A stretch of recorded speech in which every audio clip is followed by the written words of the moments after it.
and welcome to the Village Radio Talk Show. I am really excited to be here on this Thursday with our co-hostess, Dr. Joanne Bryan, our executive producer, Andre Doman, and author Andre Doman. Um, you know, and welcome very much to the Village Radio Talk Show, where we are dedicated to empowering the community to live a healthy, safe, and financially capable life through education, helping each one of us to realize our dreams at any age, at any point, starting from today. And joining us also is our financial guru, Christopher Liu. Um, Welcome, everyone. Let's start, ladies first. Let's start with Dr. Joanne Bryan. How are you doing today? Hey, good evening, everyone. I am doing fabulous. Spent an amazing time today with students learning about civics and them having a chance to meet some of the civic leaders and politicians that's out there doing it. So it was great. Great seeing it in action. And it's great for adults to learn about civic education because some people still don't know who the controller is, what they do, or whatever. But just learning about that. But overall, hey, excited about today. How are you Um, guys? I'm sorry, before I get greetings from everyone else, I want to greet the villagers. I didn't get a chance to do that and greet the villagers and who make this show happen. So greetings to all the villagers out there. Make sure to hit the subscribe button um, on YouTube. Tell a friend, bring a friend. It's all about the village. Uh, Andre, how you doing? Excellent, man. Just really content with how just being an educator and really, I'm getting annoyed with softness with kids, and so like today, really, I just straight Wait, go back. What do you mean by softness with kids? um, I think the hand holding, learn helplessness, and it's like letting a kid know, hey man, you're not capable of doing this yet, right? This is straight up truth, but we're gonna get you there. This is what we're gonna do, you know. And so it's like you can see sometimes the face kind of gets set up and everything, and I'm like, yo, cry right now and then now we work on it so we can get better. That's just what it is. Um, but there's so many of our young students I'm just not capable of really attaining like the master in these skills, and so pushing them, let them know that you're not gonna try and weasel your way out of this. You're gonna have to do the work. So so just really seeing some progress in these things, really just joyous. So that's been good. You know, you bring up a good point, Andre. But let have Chris say hello first, and I come back to your point because you that's not where we were heading to. But let's just start. I think that you bring up some very poignant information for our audience. Chris, how are you doing? I'm doing well. I was amazed at how much warmer it got this week because I was outside on Sunday with my daughter. She felt the need to go ice skating. And man, it felt like the wind was just stabbing me in the face. But then it warmed up, and for some reason, it's now cold again. What are we gonna do? I was with the mayor on Monday. I was with the mayor on Monday morning for an event, and he was bragging about how much warmer it's going to be on I think Wednesday because he was going to get it to 37 degrees. So he was out there throwing words about 37 degrees um, in the shade right? So that was kind of interesting, but true. Let's go back to you, Andre, for a little bit. I do feel, and I say this as a former educator, that New York City, well, not New York City, the world have made our children extremely unaccountable for learning, unaccountable for behavior.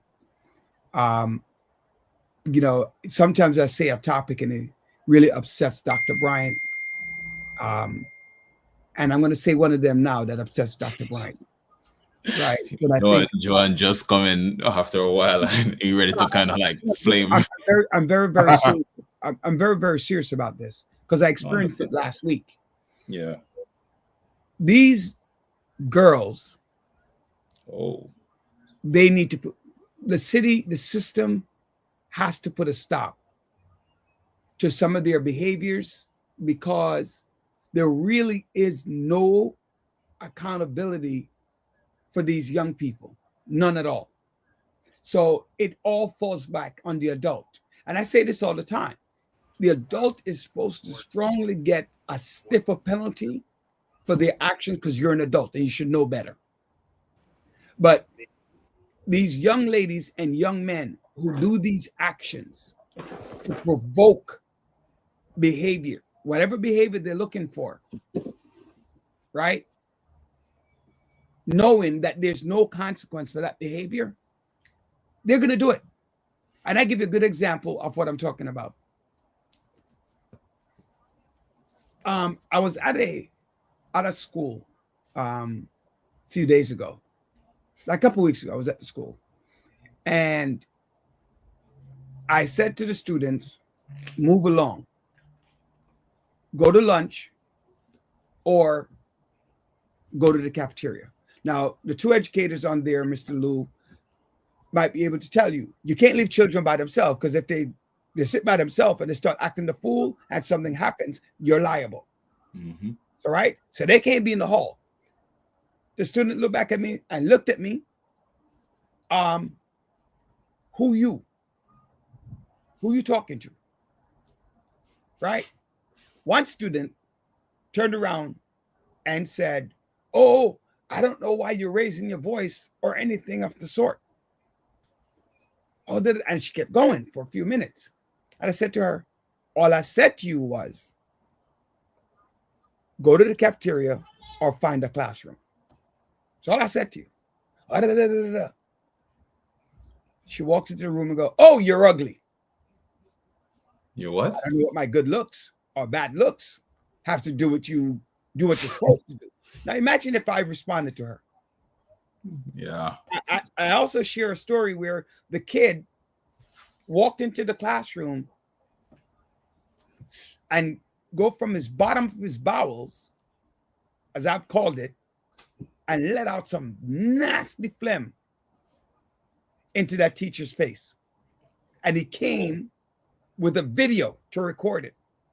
The city is going to look at me and say, the best you can do is 5-day suspension. Say, what? Imagine a kid brought the teacher up on charges. This is real. The teachers talked and spat when he talked. And one of the time he spat and it hit the kid.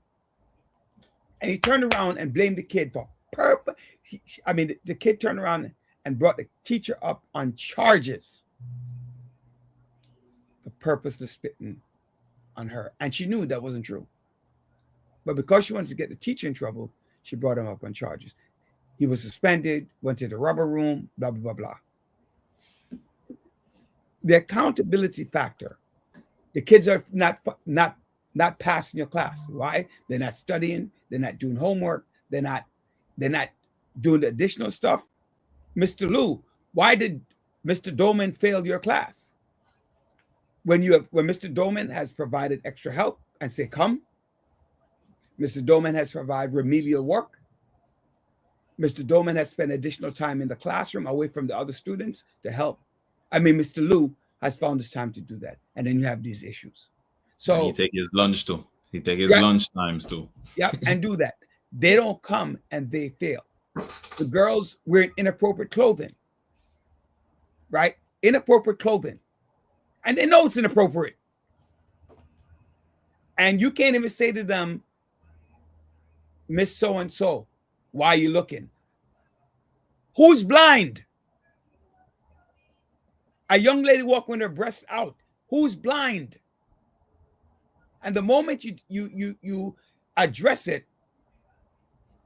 you have these leftist people. Oh, you're grown. You should not be looking. You're not blind. So to acknowledge it and say something, the principal, the teacher, the parent, all yelling. What happens to the girls? Nothing. Because you're not supposed to be looking as if you're blind.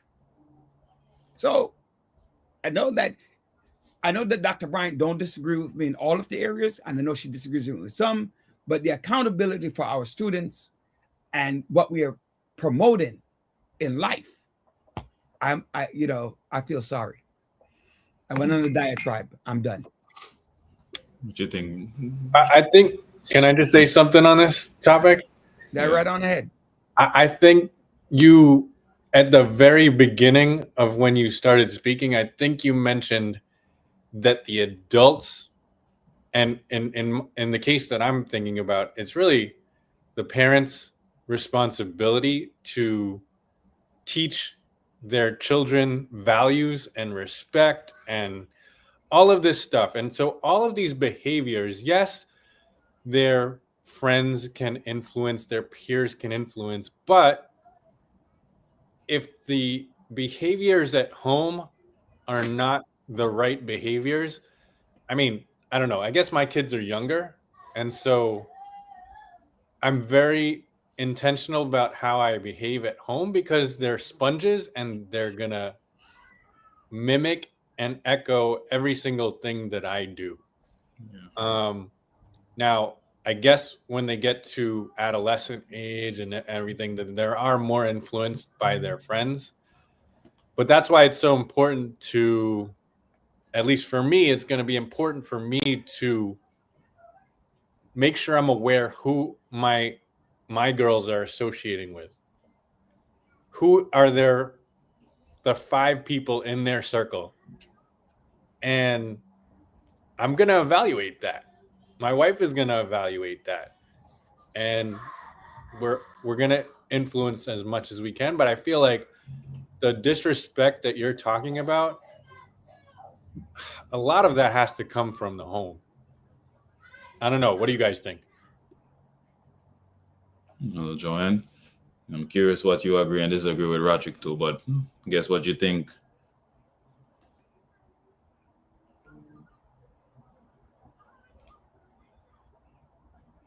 Sorry, I'm just a little stuffy this evening.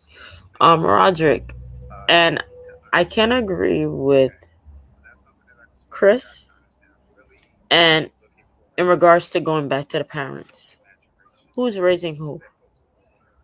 If you have a teenager raising another child and their mindset is a certain way, then you're going to get what you get. So you have to also think about how does their background in regards to, hey, if I come from a gang family and all I know is representing my gang or tribes, who's going to shift that? It takes something and someone to shift that mindset. So it becomes generational habits, some people say generational curses. But at the end of the day, it takes someone to acknowledge it and to break that with love. Nowadays, you're dealing with entirely a society that you can't say anything. So I do understand where you're saying, hey, you see people dress all types of way. There's certain dress codes. Who's pushing to adhere that? You either want the child in school or they don't show up. So it's both ways. If you're too strict, like Carmen put, it becomes abuse. If you say something, it becomes abuse. So you're stuck in between trying to play a balancing act and how to raise your child and how a system that is not really supportive that you do anything wrong, you might end up going to prison or anything. So parents are kind of afraid on saying certain things or just avoiding situation. So it's a thin line between raising your child and raising your child correctly and then trying to deal with society norms. Hey, little person. So, how was your upbringing? And your upbringing will also shift the way you think and the way you value things. If my upbringing was not similar to yours and I had a laissez faire parent upbringing, then guess what? You're going to have that type of reality. Yeah. You know, So, I mean, I was there are a couple of things which I was bringing up, and I think both of Agree those with us, points Dale. are correct, right? The upbringing of parents, and you do have monsters in the school and devils in the classroom. I think I wanted to go back to the accountability that they place, because they don't put the accountability on the parent. By the way, they'll talk about the parent and how lousy of a job that they're doing, but the accountability and the repercussions belong to the teacher and the school staff. yeah, but That's where the then, problem comes in, but right? here's the thing is, but so much you can do when I know schools that purchase clothes or sweaters and say, hey, you have to wear this and you have to wear that. Even the new regulation that they made in regards to the cell phone, hey, put it in pouches, doing that, hey, you got to check it in or whatever. After a while, sorry, after a while, Have what, you Dr. Brian, have what I'm having right here. Your what thing is of that? water, right with you. Water. I have my water here. Thank White you. rum and water. No, Rain I don't have no and water. rum. Okay, you won't see me on the show if I have rum. Right, but So, that's just my. I think like they have to bring back suspension. They have to bring back accountability. They have to really want to fail students who don't want to pass, right? And when I say that they don't want to pass, not every child that fails wants to fail, but there are children who don't want to pass because they don't do homework, they don't come to class, right? They don't follow recommendation, and their behaviors are bad. Right. So there's a lot of that then. So what would you end up suggesting for those ones who, as an example you give from earlier, what would you suggest for them kids who would even take the extra help or didn't have that parent You hold who them back. You So- got to start so- going back to go holding students back. I know it's So going to you're- cause a problem. so you're Yeah, so you're for not promoting them, because I remember. Absolutely. So I guess Or at some point you find the high schools of redirection. You find but a middle school that's going to hold children over age students. I also don't believe that a 15-year-old should be in the same school as an 11-year-old. Okay, because I was Right. about to go back to that, because I remember we've had this conversation years ago regarding the social promotion. But yes, 11-year-old and a 15-year-old in the same classroom can create problems. So, okay. Right. So I do believe that you need to have schools that address students that are over age and undercredited, like for middle school. I know we have it for high school, but then I went to another school where the kid literally walked the hallway the whole day. You told the parent it's not the right setting, and the school can't do anything about that. This is what you're talking about, Chris, where there's no accountability from the parent, because they're hoping that the child will change. And mom, dad, oh yes, I'm gonna do better. Does better for 1 day, 2 days, walk back the hallway. She walks the hallway, curse whoever want. Let's not tarry too long on the subject. Hey, Simone, I see you. I see you there making some comments. We appreciate it. I don't know, Andre Andre or Joanne, you want to read the comments? All right, so Let me start with this one. How does go back to that one? How does suspension help when some kids just don't care? Because removing those kids who just don't care provides opportunity for the students who care. That's how I look at it. If I have 3 kids that fail because of their own inaction, and I can help the 30 kids who want to pass because of their action, I'm happy to get rid of the 3. And I tell people all the time, when I was a teacher, I'm not Jesus Christ. I cannot save everybody. It's true. Nor do I plan to. All right. There are a lot of things happening in government. Oh yeah. Oh, go back to that comment. Go back to that comment. I saw a teacher dress literally. If I was, my mind is very active. I'm just telling you up front. If I was, and she has a booty,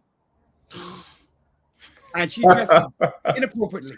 Roderick, really? Don't stop. I knew you were going to start. Really? I knew you were about to start. You're ridiculous with it. I knew you were about to start. Ridiculous with it. I told you it was Let coming. him finish the point. If I was a student in that classroom, I would not be learning. I mean, I can't disagree. I cannot disagree. I would not be learning. I swear to goodness. She's walking and she's jiggling. Or your work will get done. Your work will, Because you think you might have a shot at the teacher. I can't disagree, Joanne. I can't disagree. Right. Sometimes a teacher has to ask, why all the students always want to hang out with me?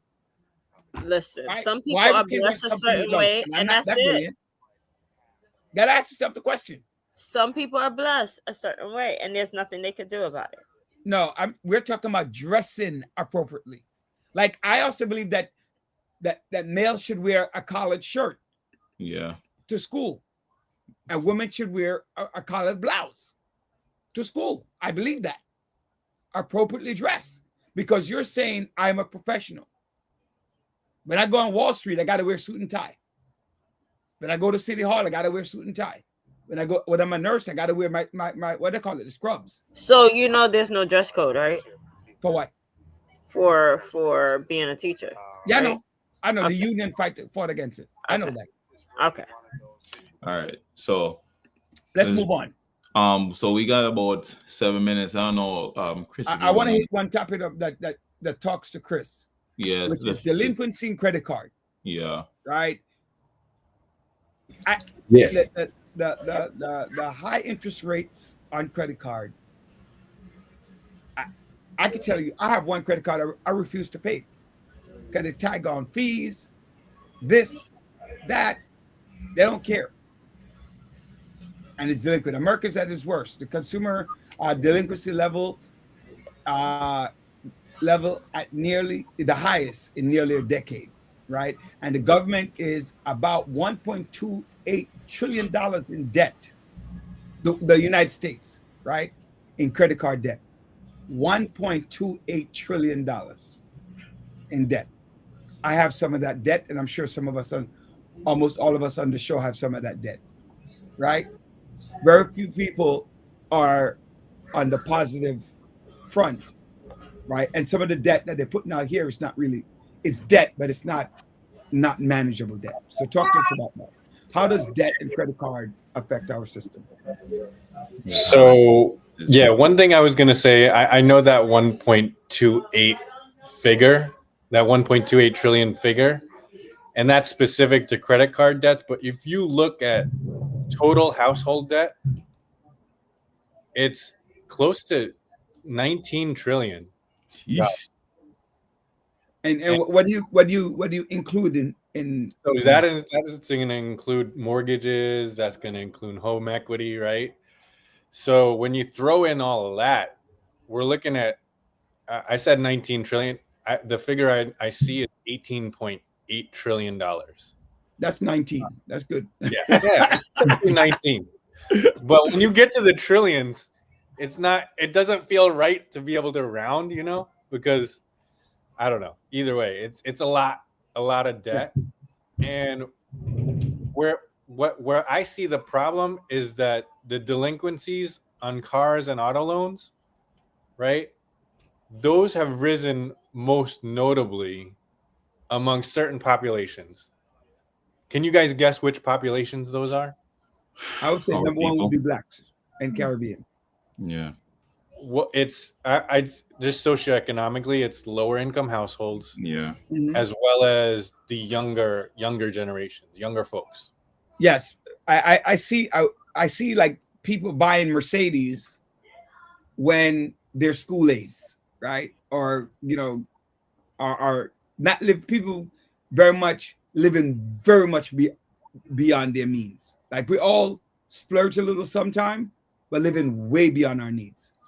Yeah. That And the other reason beyond people living beyond their means is just that if we think about what things cost 5 years ago, things are materially higher than they were 5 years ago. And even, people may say inflation has cooled, but again, comparing to 5 years ago, this puts pressure on people's budgets.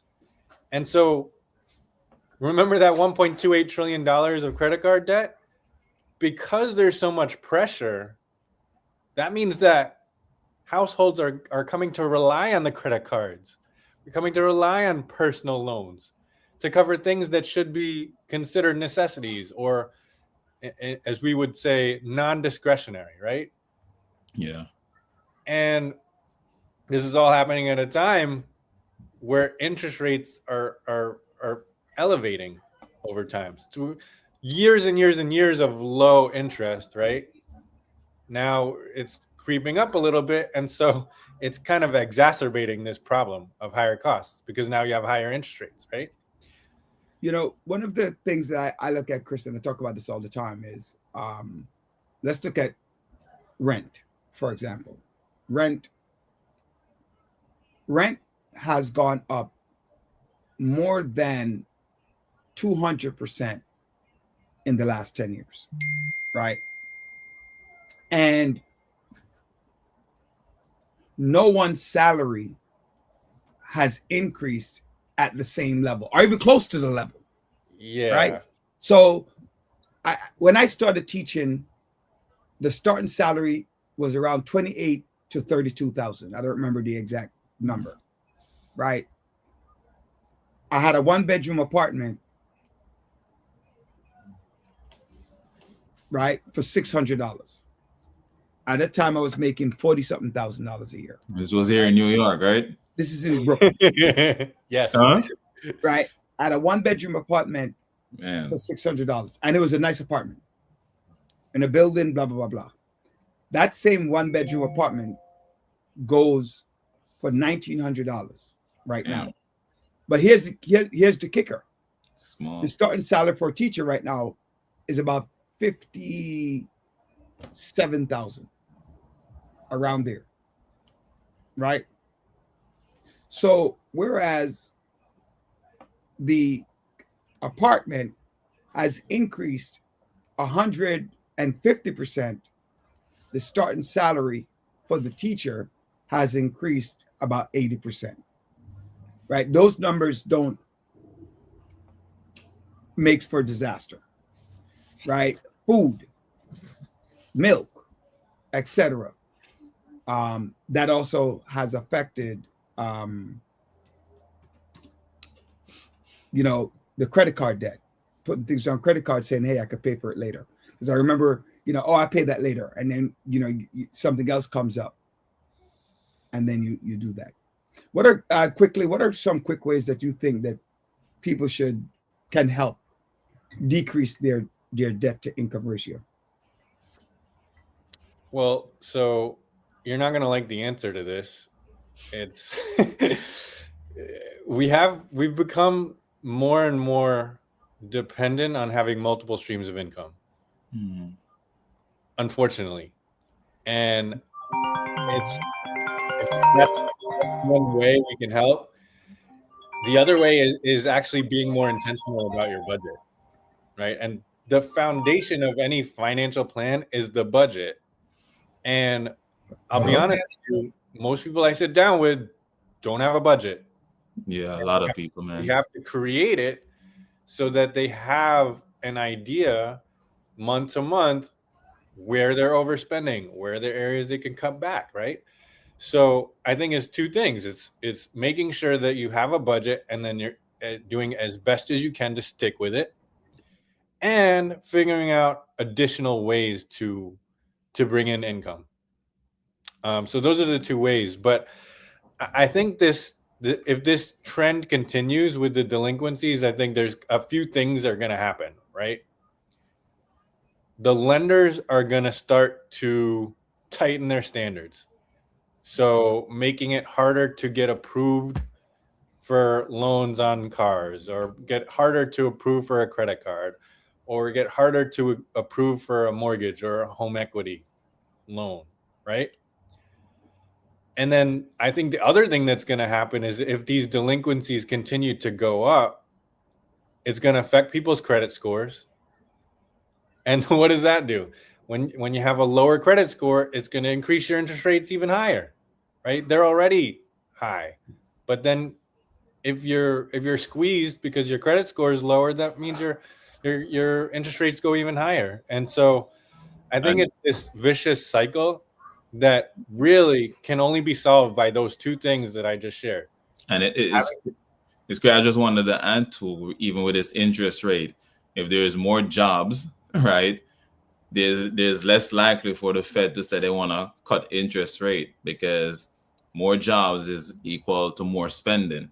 Right? People start getting all this money coming in. It's like want to spend more and more. So now you have even a more difficult, the same way, to really even like save or even want to put money aside. So cycle continues. But yeah, very quickly, everyone, you're watching the Village Radio Talk Show. If you can call in if you have a question, concern, or you want to share in the topic or something you want to discuss. Andre, what's that number for the Village? Number is 347-746-6598. That's 347-746-6598. We're talking about credit card and how that deficit in the United States budget is about broaching $1.3 billion. And Chris just explained that the total debt is closer to 19 billion. Including household debt, is 19 billion. Just give us some ways. It's actually trillion, not billion. Yeah. Trillion. You're absolutely correct. 19 trillion. Right. So you were explaining some ways that people can cut their costs and increase. By the way, did you very quick? Do we have enough time? Maybe we have 30 seconds. Explain what debt to income ratio. What does that look like, and what are they talking about? Just real quick, like 30 seconds. So the higher that your debt to income ratio is, so debt, obviously how much you owe to whoever, all of your liabilities put together, divided by how much you earn in a year, right? And so when your debt to income ratio is high, that makes you more risky to lenders. And so if you're more risky to lenders, you're less likely to get approved for a loan. And also the other thing that factors in very heavily in approvals for loans is the credit scores, which we were just talking about a little bit earlier, right? So if I can explain it any more clearly, let me know. But again, it's the total debt that you have divided by your income. Lenders prefer to see that number lower, right? So they prefer to see a lower amount of debt and a higher amount of income. So the lower that ratio is, the better you are to a lender. I think it was like around 55%. You know what I find funny about the debt to income ratio and how it affect your credit score and blah, blah, blah, blah, blah. Like, it's an oxymoron, right? Because by having a bad credit score, right, they increase the interest rate. They increase whatever. So you can't afford anything else. So you're further in debt. So you're in debt, I'm going to put you in more debt, right? So instead of giving you a 10.99 on a credit card, I'm going to give it to you at 17, knowing that you're fully in debt. Right? So I need to learn how to be a loan shark instead of, so I could give 6%, 7% and undermine the government. Right? Of course, I'll go to jail, but you know, that's a whole other story because you can't undercut the government. Yeah, I just there was just one other thing I wanted to add, guys, on why I think this is becoming more of an issue. Hey, the delinquency. Ravine, what's going on? I think it has to do with. Were So, do you calling guys the radio? remember during Must the be mute. during the pandemic, there were all these stimuluses, right? There were, you know, forbearance was allowed, meaning that you could take a pause on paying your mortgage, right? Those are the two basic things: the stimuluses and taking pauses on mortgage without any sort of penalty. And that was a big, as good as it was for people, it was also bad. That was the craziest thing. You know, everybody's like, yeah, I'm getting stimulus checks. Well, you know. Yeah, and when you get a stimulus check, what do? You spend it, right? And then once the payment pause resumes, have you saved any of your stimulus to make some of those payments? I ain't never get a check. I to bet that not a lot of people saved any stimulus money. They spent it almost immediately. I didn't get no check. You know, and to me, that's very, very, very, very funny. And again, one hand, the next hand, right? One hand, the next hand. Our guest is on. Yeah, not to Right? cut. So Our remember, guest is here, and I know she has a hard on and Stop. off. So I'm gonna bring her up. yeah, All right. so let's bring her on. All right.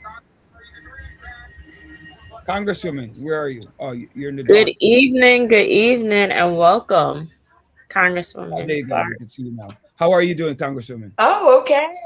Hi, everyone. Good evening. Good evening. I'm doing as well as I can under the circumstances. Yes. No, what circumstances? What are they? Right. You're frozen. Listen, we're all living through them together, so I think there are multiple circumstances. Yes. There are a lot of layers to it. So first and foremost, first of all, Congresswoman, can you just tell the audience real fast? I mean, I know who you are. Everybody here knows who you are, but we always ask to introduce yourself. Or you know what? I'll do it this time. Well, let me say greetings. Okay. Go ahead. You're saying greetings. So did you want me to? Okay. Hi, I'm Congresswoman Yvette Clarke, and I proudly represent you in New York's 9th Congressional District. That's located in Central and Southwest Brooklyn, and have been a member of the United States House of Representatives since the year 2007, and have represented the core of the Caribbean community during my tenure. The district has changed over time, but the core of the Caribbean community remains the heartbeat of this district. And so it's an honor and a privilege to be with the village this evening because so much is going on. I'd love to just share with everyone in this moment what we're fighting for and why we need you in the fight. Right. But first, you know, I want to make sure that people understand that you are the chair of the Congressional Black Caucus. Absolutely, for the 119th session, for the 119th session of Congress. Right. Also, that you're a Caribbean. You know, let's tell it all. You know, you're a Caribbean. Why you fight? Okay. Because you I have a place. co-chair the Caribbean Caucus. I'm not used to sort of that kind of an extensive introduction of myself, but I serve on the Energy and Commerce Committee. I'm a senior member of that committee, the only Black woman who is a subcommittee chair, only Black person who is a subcommittee chair or ranking member since we're in the minority. And I am the co-chair of the Caribbean Caucus, co-chair of the Haiti Caucus, and co-chair of the Caucus on Black Women and Girls. Well, I think And there are many other caucuses that I've established. We have the Creative Caucus. I mean, the list is extensive. A lot of that flows out of my policy interests and the interests of the people that I represent. And thank Roger, you. the bottom line is the Congresswoman works her ass off to make sure she represents not only the 9th district, but represents everybody. So she works her behind off. You know, John. It's a labor. I tell people it's a labor of love. Yes. It's a labor of love. You know why I say that, Congresswoman? I don't want people to know that you're in Congress, like John said. I don't want to use his words, but like John said, right? Because people have to understand, like you are working extremely hard to fight for policies that affect all generation and all race of people. I know you have not met Chris before, so I do want to make sure. Chris is our financial person, is a CFA, but he don't. Yes, I saw that. Yes, pleasure to meet you, Chris. Good to meet you. Good to meet you. Let's get to the nitty-gritty. I served with he's now a state senator, but he was a councilman when we served together in the city council, a man named John Liu. I'm not related as far as I know, although my aunt tells me that everyone who spells their name Liu is somehow related. That's what she says. So maybe we are related. Yeah, down the line, it's possible. My father believes that every Jamaican whose last name is Clark is related as well. So first of all, I want to congratulate you, the committee overall, but you are in the district that represents the first Black woman to, I believe, to be in Congress, and also but his first Black woman to run for the Democratic nominee for president in 1972. I bring that up just quickly to say that I was honored to be at the opening this on Monday, and your staff member, Mr. Ross, was there to represent you at the opening of the Shirley Chisholm Recreational Center. And I know that you worked. I wish I could have been there. I remember when it was just a vision of council member, at that time, council member Jamani Williams. We served in the city council together, and I was 100% behind him on that. I think it's so important when we have such a historic figure that comes from your community, that there's a lot of opportunities to make sure that particularly new residents understand the significance of that, and our children understand the significance of that. Shirley Chisholm was a trailblazer in every sense of the word, and there's so many in Central Brooklyn who can relate to her story because it was an immigrant story. And it started with a family right here in Brooklyn, New York, who had a daughter who they wanted to make sure understood the value of what they had been through coming to the United States of America. So she spent some of her formative years in Barbados. She attended school there and everything else, hence her cadence and the way that she spoke. It represented the community in which she was basically raised. So I am just, I think that to see this come to fruition is a testament to the value that the Caribbean community in particular, but I think the community overall has given to this iconic person that we know as Shirley Chisholm. Excellent. Let's get right to the nitty-gritty. Immigration As and a matter national of fact, security. as a matter of fact, today I introduced my resolution on the floor of the House that would place a statue of Shirley Chisholm in the House of Representatives. So that's another piece that I'm championing.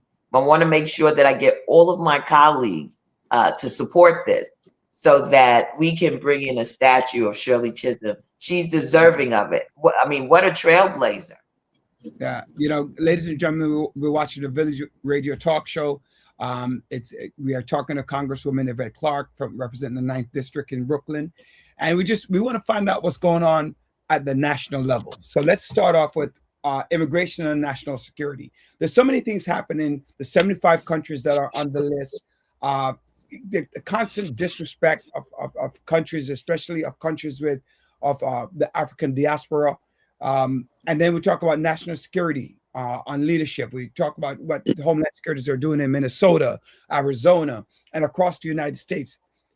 And these behaviors are affecting schools, right? The population in schools, the workforce, the certain businesses that look at these wages, these income earners to make things work.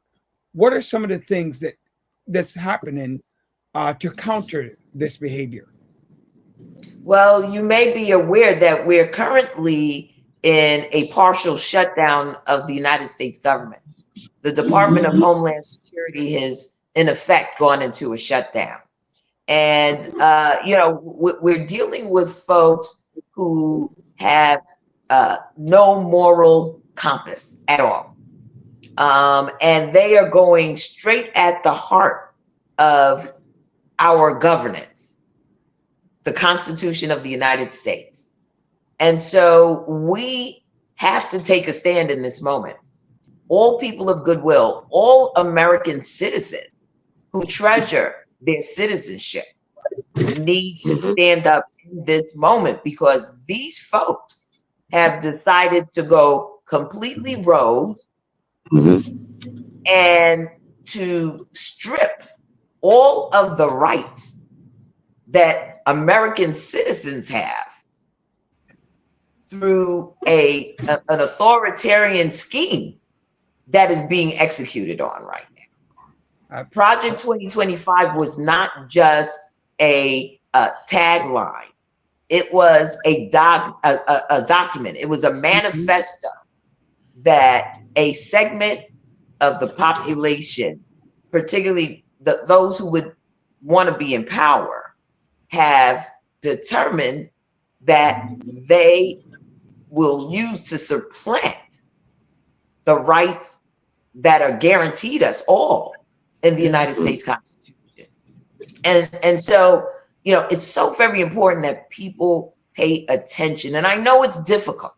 I know that life is lifing and life is getting harder and harder. And so concentrating on life, one's personal life, one's family life is first and foremost. But what's happening right now in the federal government is a travesty. And we're fighting back, and we're winning. We're winning on the floor of the House. We're winning in the courts. We're winning in the streets, because you talked about DHS and ICE and what has happened in Minnesota, in Illinois, in Maine, in California. The positioning of this, what I call military force that was established by Donald Trump. And they've been giving authority that is a total disruption of the United States Constitution. It's a suspension of the United States Constitution. And we cannot live with that. Hence the shutdown. We've sent a number of demands. I mean, what do we have to experience further as a people to know that these folks have gone rogue, that they are, will use violence to basically take over the nation. Mm-hmm. They will subvert elections. I mean, there are so many things that are happening simultaneously that just this week, in addition to what I've spoken about in terms of the battle over funding for ICE, which is what this is all basically coming down to. We have suspended the funding to the Department of Homeland Security. And essentially, we have sent a list of like 22 demands to the Republicans in the Senate. And of course, they're doing this at the bidding of Donald Trump. So the conversations are being had through Republican leadership to the White House, because the White House won't speak directly to anyone. So let's look other at than folks from their party. So what? Wait. Let me finish. Mm-hmm. So what they are seeking is additional funding for ICE. Wow. Without removing masks, without identifying officers, without bringing to justice those who gunned down 2 American citizens. And we have essentially said that this paramilitary force has to abide by the same laws that all other law enforcement agencies have to abide by. Mm-hmm. And they are, they will shut down the government over that. That's some great stuff. Joanne, you want to read that question? No. Yeah, I think, let me just interject. Congresswoman, like you just said, to shut down the government. But my thing is, we can stand tall to shut it down. But the last time we tried to shut down the government, we had a few of us who capitulated, and they were supposed to get a vote on the healthcare piece, and they never got the vote. Yes. So my point is this: we can hold, but how long can we hold? Right. You know what I'm saying? And we have to, we have to, if we're going to hold, we need to hold for the long term. We can't just have a few who just give in and basically really defeat what everybody's fighting for. All right. Well, listen, the House, under the leadership of Hakeem Jeffries, the Democrats, there is no daylight between us. He is negotiating and he is speaking with Schumer. The senators that I've spoken with, who are members of the Congressional Black Caucus, are holding the line. And the bottom line to it is this: if we don't do it, we will all be condemned. We will all have to account for what happens next. And none of us know, because these folks are so rogue. They've barged into people's homes, dragged people into the streets. They've tear gassed people and children. They've used children as bait. They're building out an entire basically a detention system, so that they can grab as many people as possible and put them through this detention system that they've established, which is a money-making scheme. And so, we're identifying all of that. We're making it clear to them. And listen, you only have like 26% of the American people who agree with what's going on right now. So now they're in a political crisis, because they know we are getting ready to go into these midterms. And if another person gets gunned down, and they cannot guarantee it won't happen in this country, I just think, it's all hell is breaking loose. No, and I appreciate that. And so to your point, they have to make those calculations right now.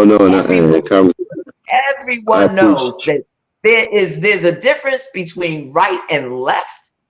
Yes. Politically, and there's a difference between right and wrong. And this is a moral moment.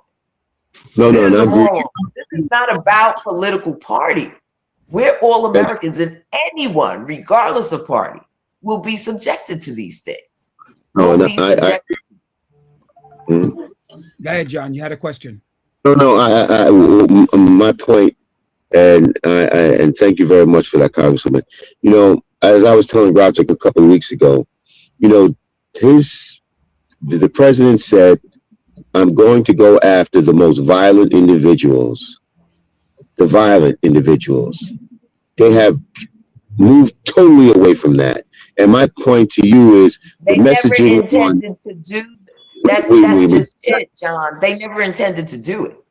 My point They is the always message. intended to go after anyone and everyone that they can catch. What I'm saying is our message, the message to those voters to get them out, meaning that, okay, fine. You had an issue with us Democrats. You talked about the border and everything. Okay, fine. We're going after the most violent, but you see what's going on? This was all a subterfuge to get rid of all these people. That's what it was. This was the okey doke. You know what I'm saying? I'm And just it's talking not- about the and it- message for the. Absolutely. And it's not just a subterfuge to get rid of them, because I went to a detention center in Newark, Delaney Hall. And this was in the wake of a Haitian man who was detained, who ultimately died in the detention center. Recently. And Mhm. what I heard from the detainees would break everyone's heart, would break Oh, yes. everyone's heart. It was horrific. Do you hear They me? treat It was worse than horrific. Now, animals.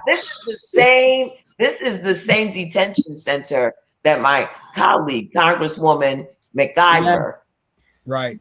was indicted Mhm. over. And that they had arrested the mayor, Ras Baraka.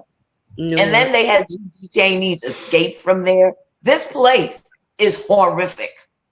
Okay. And I met people there who told me that they have been detained for like 13 months. And during that 13 months, they have not only been at that detention center, but they've been in Texas and other detention centers around the nation. So they're moving them around. Congresswoman, I know that we're running short on time. Exactly. And what happens is, as they move them, each of these detention centers are getting paid to house them.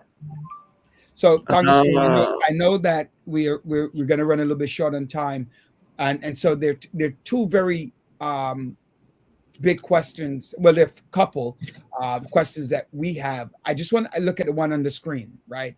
I know that you did allude to what's going to happen midterm, what's a possibility, but we're looking at gearing up the Democratic Party for 2028.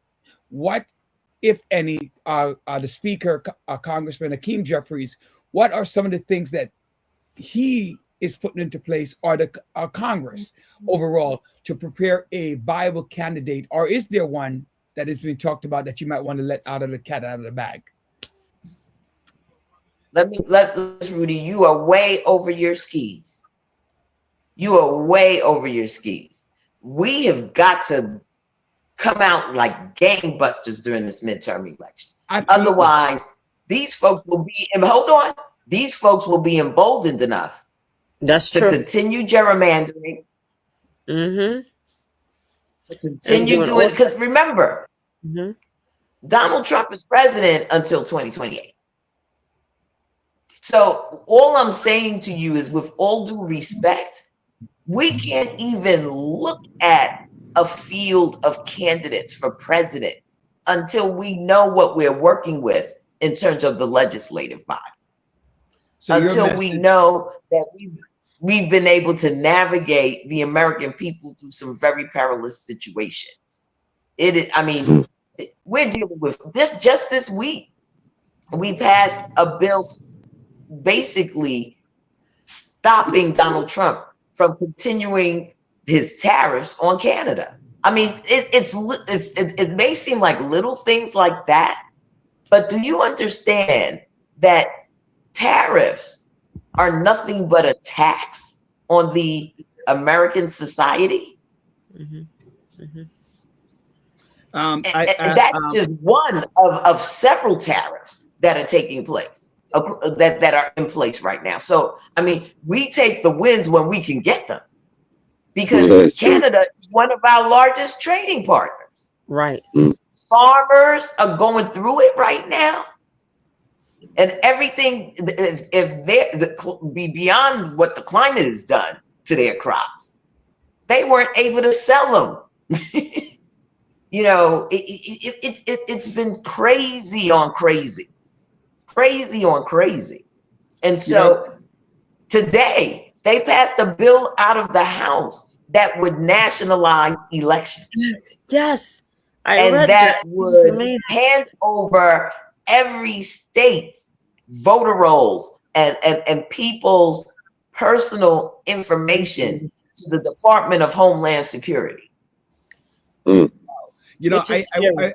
Which is want very to ask a scary. question that affect immigrant population, and that's the 75 countries that has been placed on the immigration list. You want to talk about that and the effect that it can have on the, Oh, that especially a community like yours? it's devastating. But again, here's what we need to know. If you look at Project 2025, one of the major components of it is the deconstruction of the Voting Rights Act That's what and it the is. Civil Rights Act Mm-hmm. and the Civil Rights Act. Mm-hmm. Okay.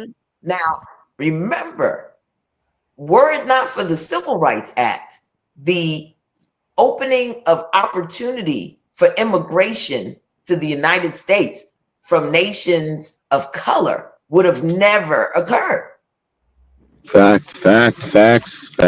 Absolutely.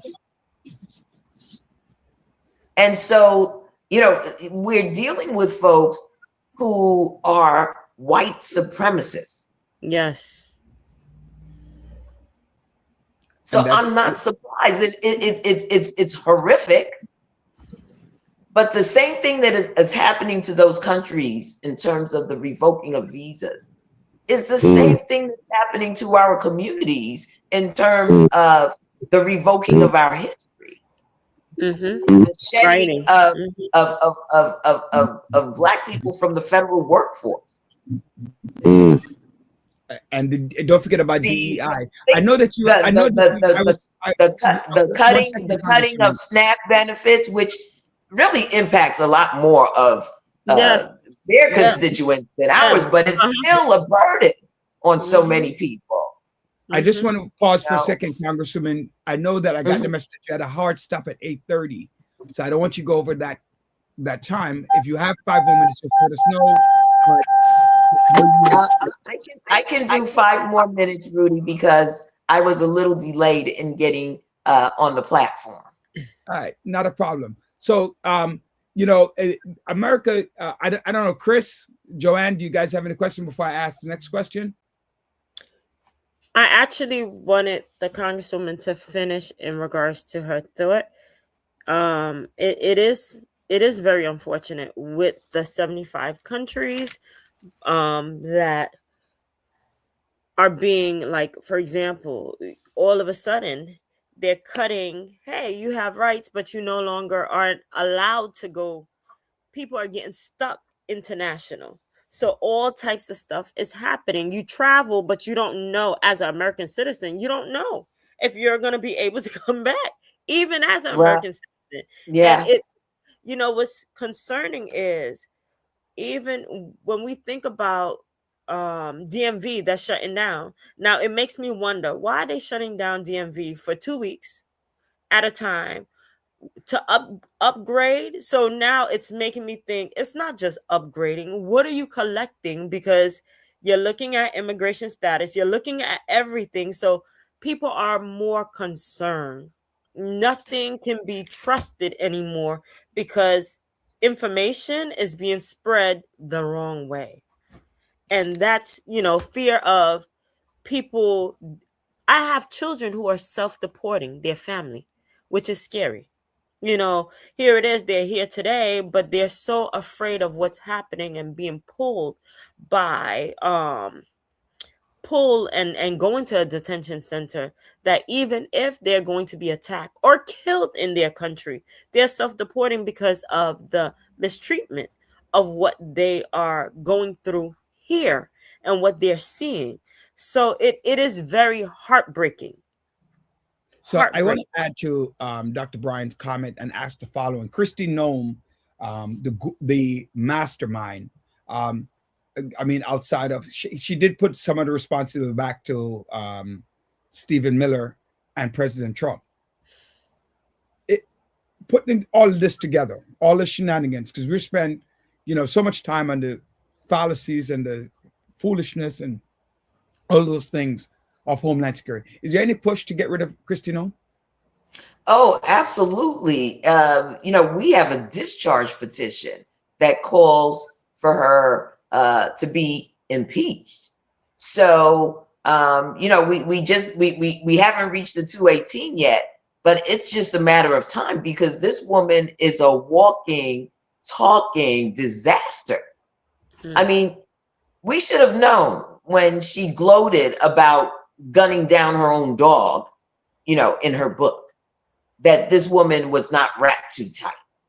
This is who they decided to put at the head of the Department of Homeland Security. So, listen, I want us all to recognize that we have to be in a totally new posture. This is not business as usual, and it will never be usual again. We are dealing with a major threat to our civil society, as we know. And so it requires a commensurate reaction, sustained reaction from the American people. And what I'm saying is, if you believe in your heart what you're seeing, what you're feeling, the anxiety of it all is wrong. That it doesn't have to be this way, that America is much better than this, then you all need to get into the fight. This is not an intellectual, banter, because as we talk, people are being snatched out of their homes. As we talk, children are being separated from their parents. As we talk, pregnant women are being dragged through the street. So as we talk, billionaires are making billions of dollars off of the misery of the average everyday American. So I want to touch on, because we've been talking about anxieties a lot, and I understand that, but there are other anxieties that I want to transition to. And it's actually something we were talking about before you came on, and it's about how costs and living expenses have just gone up and up and up. And so what are some of the steps that you're pushing at the federal level to make housing and overall cost of living just a little bit more affordable in Brooklyn? Yeah, well, we have bills. I mean, I have been introducing ever since I was, I wouldn't say ever since I was in Congress, starting from 2012, I'd introduced the Area Median Income Accountability Act. And what that does is it recalibrates the way that housing is developed in the United States. And my inspiration, of course, was Central Brooklyn, because with the shortage of housing stock that we have, it has basically built a pressure that enables folks to charge astronomical rents in the city of New York. Bringing down those costs are critical. In addition to that, I introduced legislation to really empower HUD to do more around Section 8 and around other housing programs to help those who are not able to make ends meet. And so, we have all of the legislation ready to roll. Congresswoman Maxine Waters has been a master in this space. She's the chairwoman, or was the chairwoman. She's a ranking member of the Financial Services Committee, which is where housing HUD comes under. And so, listen, we are trying to get our colleagues on the other side of the aisle focused on the fact that the cost of living has weighed people down so much. Affordability it's not a joke. It's not a joke. Groceries for many families. Is there any push? You and I talk about this all the time about the AMI, right? The average median income. Any push? One of these Absolutely. days, when you get on the show, I want to hear it. We've introduced the legislation. You have to understand, though, we are up against the big, ugly bill, which was a major giveaway to millionaires and billionaires. It restructured the tax code and then drastically cut the federal government.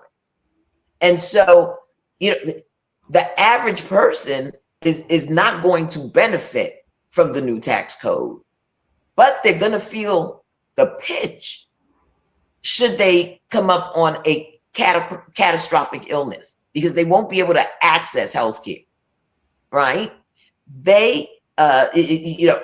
Some families, if they receive a SNAP benefit, then they can make the rent. We had a safety net. It wasn't the greatest, but it was something you could improve on over time. Right. These folks have cut it, and understand this. At the same time, they are deficit spending. Yeah. At the same time. Trillion and billion. Oh my God. It's interesting you brought it up, but people don't understand that, yes, a lot of democratic cities are feeling the pinch, right, from these behaviors. But a lot of the economic disenfranchised individuals are, as Chris related to lower socioeconomic, I think that's what the term that he used, right, are in these red states. So he's actually biting off his space. And these folks are, they're painting themselves into a corner because their constituents are feeling it the most. We're talking about rural America, where hospitals are closing in anticipation of the drastic cuts to Medicaid. This is the only hospitals that these folks have in certain parts of the country. Right. And somehow the Republican Party has been able to brainwash the right to not focus on their financial beings and focus on many unnecessary social issues and make that the governing part of their lives to vote. For example, they've basically given people a license to resent other people, and resent over time turns to hate, and that's a very powerful emotion. Yes. And so essentially it will have you cut off your nose to spite your face. And so that's what we're up against. But what we're seeing with some of the recent elections that we've had, whether it's New Jersey or it's Virginia, people are beginning to see the light here. And when you get to the point where 24% of the of society, and mostly basically Americans, those are the only people they poll, only 24% agree with immigration policy right now. Right. Congressman, I just want 75% of the population is like enough already. No, I agree, but I just want, hopefully that translates into people getting out and voting, coming these special elections and these midterms. I mean, listen, at the end of the day, there is no alternative. Exactly. We got to save ourselves. These folks are just, no one has seen anything like this in their lifetime, except maybe people who've had to live in authoritarian civil societies. But most of us who have lived in a democracy all of our lives can't even fathom continuing this year in, year out, day in, day out. People just can't live that way. It's really tearing at the fabric of our society, and these folks are not interested in unity. They're interested in dividing people. They're interested in picking winners and losers, and they're interested in profiting from it. That's the crazy thing about it. You know, do you have an election this year? I know you have an election. I do. I have a primary. I have a primary opponent, and so I'm gearing up. I'm gearing up for a primary in June. Don't know much about this young man. He doesn't have a public persona. He comes out of the private sector. So, you know, it's not as though he was rooted in public service. He basically worked in private equity and in fintech. And when is that election is when? It's in June. It's the fourth Tuesday in June. Absolutely. I'm looking forward to us working together to ensure that you get reelected in 2026. There's so much work to be done. You know, this is not a time to pull out the running backs. Yeah, I was thinking, you know, my mind was going, my political mind was going, and I was thinking, what seats can we target? One, to ensure that that the other side can target, and what seats can the Democrat target? About how many can the Democratic Party put money we've got a number of swing seats that, you know, we're focused on right now, and the closest to us are in Pennsylvania. Right. And so, you know, a lot of my colleagues are, you know, we're beginning to see the dam break, because people recognize that, you know, self-preservation is the first law of nature. And, you know, I you know, even upstate New York, you have Lawler, who's running, and he's in a swing district, you know, so we're seeing more and more of our colleagues regain their moral compass. Not as many as ought to, because we could put a stop and an end to all of this right now if these folks would come to their senses. But, you know, fear is also a very powerful emotion. And a number of my colleagues, I think, just fear Donald Trump. That I do see that. It shows, because they're like yes people, yes to everything.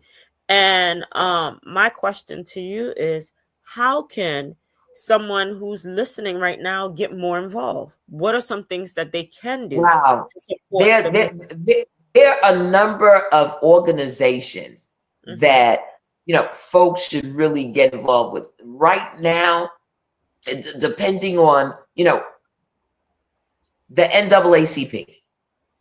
They are standing up a major infrastructure for voter registration.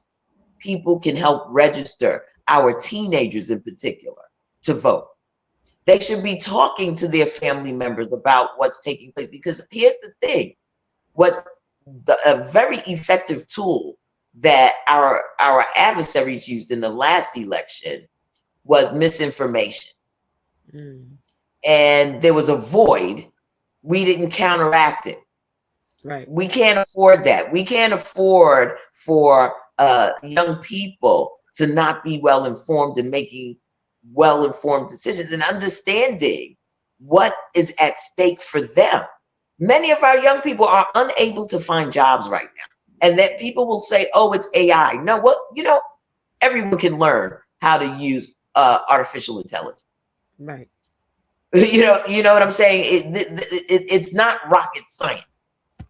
However, there will be all manner of excuses. And right now, our young people are having a hard time with entry-level positions. You have folks like Amazon just wholesale letting people go. You know, Yes. all of these tech companies wholesale letting people go, right? And typically, unfortunately, this whole movement around DEI targets young people of color. That's so true. And so, And- you know, and that- we've got to let them that is a know damn shame. that they can be a part of the solution here.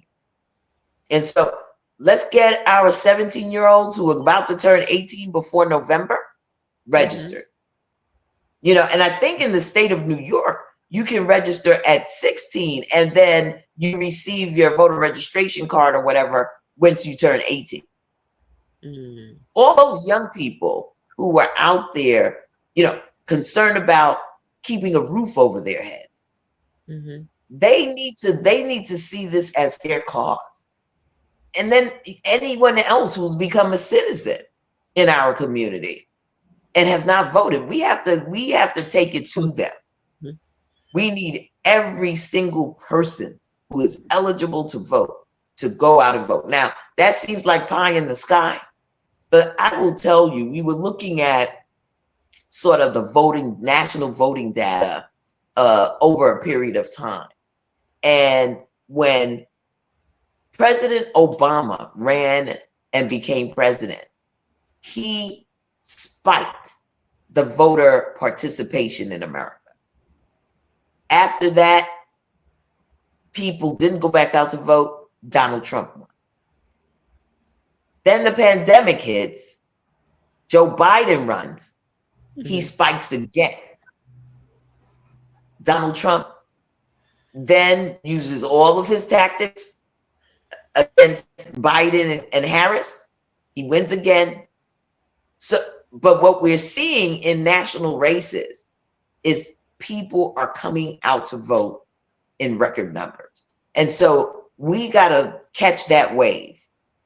And we got to encourage everyone we know. They don't even have to be living in New York. They can be in Texas. They can be in Georgia. They can be in all of these states. It's critical. This is nothing to joke with. This is nothing to joke with. Speaking of Texas, the state legislative win for the Democratic Party kind of resonated around the country to say, hopefully that in the special election, hopefully that is a symbol of what is to come. It can be. It can be, but understand that these folks are going to throw every tactic in the book at us. They already started with the mid-decade redistricting. They already went into Fulton County in Georgia in their election board of election and took the record, the voting data of the people of Fulton County.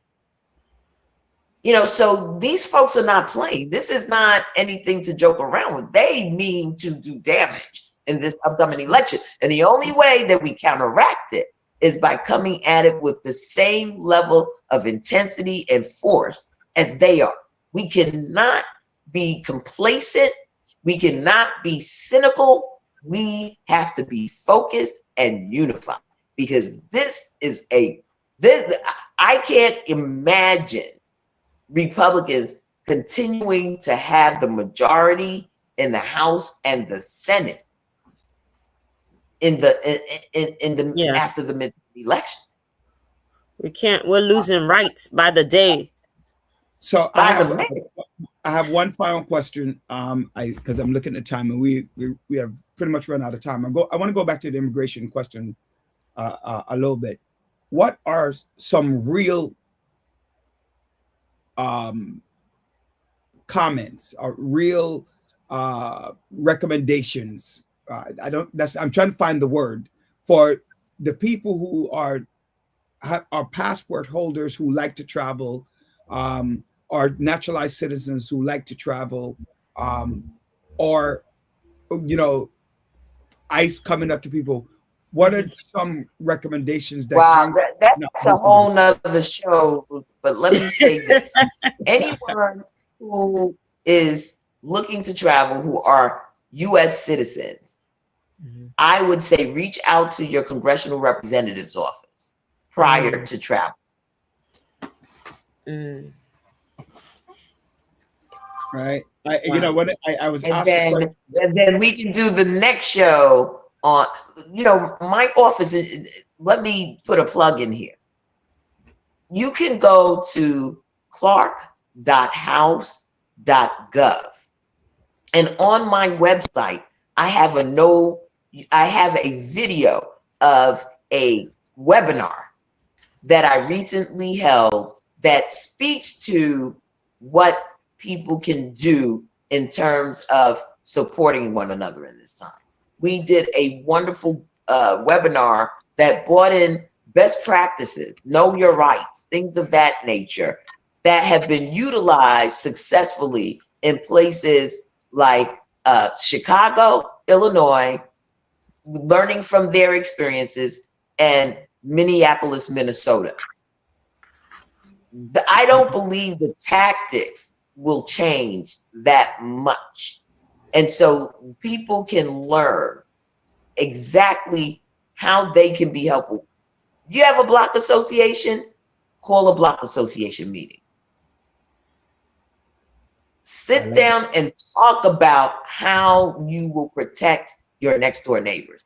The challenge we face in New York City, unlike a place like Minneapolis, is that we don't get to know our neighbors as much as we ought to. Yeah, we're not But a village.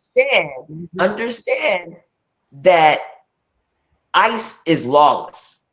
Mm-hmm. So they may be looking for someone and put a battering ram through your door thinking that they're in the right place. Mm-hmm. Someone on that block needs to blow a whistle if that happens. Someone Right. on that block needs to clang some pans together if that happens. Yeah, I These agree. people are very serious and intentional. We've been spared that kind of activity, but that doesn't mean it can't happen. That's true. Congresswoman, I'm going to be the guy just to a quick quickly, question. I'm going to be the guy to quickly change topics once again. And because I'm the finance guy, it's going to be finance related again. So Okay. my question is, what can we do? And this is something I'm very passionate about. What is it that we can do to make financial literacy more a part of the required curriculum in our education system? Yeah, I think that, we can petition Mayor Mandani. Right? We can petition the new chancellor of the schools. Who's Jamaican? And I'm pretty sure that in some of these schools, they're doing financial literacy. To what extent that's being done? Is it K through 12? Is it high school only? I'm not familiar with that. Right now, the federal government can't mandate anything in education because they basically get rid of it. dismantled the Department of Education. But we're fortunate enough here in New York City to have a far more enlightened educational system and at least leadership, where I think that we've been talking about it for quite some time. So I'd be surprised if there weren't at least some pilot programs and some partnerships with maybe Baruch, Medgar College. There are a lot of ways that it can be done. All right, Congresswoman, I want to thank you for coming on today. I know we're looking forward to see you in a couple of months, come back in on the show, because I know that the time election is going to be gearing up and we can have some real close fight coming up. And you reminded people about 2026. So quickly, how people can reach you, how people can support you, and your last thoughts. Yes. So on the political side, because there's a firewall between the work that I do, I'm a candidate on one side and a congresswoman on the other.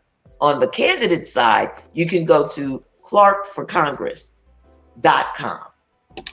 And then with respect to any services that people need in our community, please reach out to our office. We're there to serve you. We're located at 222 Lenox Road. That's between Nostrand and Rogers Avenue. The number there is 718-287-1142. Yeah, just want to shout out Anita. Anita, one of your staff persons, has done a phenomenal job. She gets back to people in the community. So I just want to make sure I shout her out. And Orlando Rock. Wonderful. Shout out LaRonda and Jessica, right, who I just met recently. So I want to thank you, Congresswoman, for joining us today. So let me just say how wonderful it is to be home. You know, coming back to Brooklyn each week is that's my saving grace. That's what brings me sanity, and that's what essentially powers me up to go back into the battle, because I know who I'm fighting for. All right. Thank you. Bless. We do appreciate you. Yes. Oh, and by the way, just a quick question. I understand that your office deals with your 9th congressional in New York City. Can somebody reach out to you and they will direct them out where to go? Just in case people don't know where to go and people are watching, so might have some questions. Absolutely, we do an address. We have an address. We have a congressional search that, based on your address, we can tell you who your congressperson is. Okay, great. All right. Thank you. Thank you again for all the work you do. I had a great time. Stay safe and stay warm. I had a great time at your Thank birthday you. party. It was awesome being there. So thank you for the invitation. Wonderful, wonderful. Well, stay safe and stay warm, everyone. Thank you for having me. You. Thank you. Right. New York is crazy, right? The world is crazy. And I'm glad we're able to speak to the Congresswoman for a little bit. And the work that she does. Right. And for those of you who might have missed tonight's show, you could always rewatch it. Make sure you share, like, and subscribe to our show. I thank each of you for joining us tonight on the Village Radio Talk Show. I'm Roger Daly, your host, with John Sampson, our co-host. Look at that, I was calling you Congresswoman. Co-hostess, Joanne Bryan, our guest host, Christopher Liu, Andrew Dolman, our executive producer, Sophia Willissey, our producer, and our Congresswoman, esteemed Congresswoman of the 9th District in Brooklyn, on the radio show. To all the villagers out there, enjoy your holiday. Happy birthday, Sophia. Happy birthday, Lydia. And I know I'm going to forget a couple of birthdays, but happy birthday to all of you. God bless. Last week of being an Aquarius, but next week is the last week of being an Aquarius. I guess I'll say it again. Good night, all. Take care. Bye-bye. Right. Bye-bye.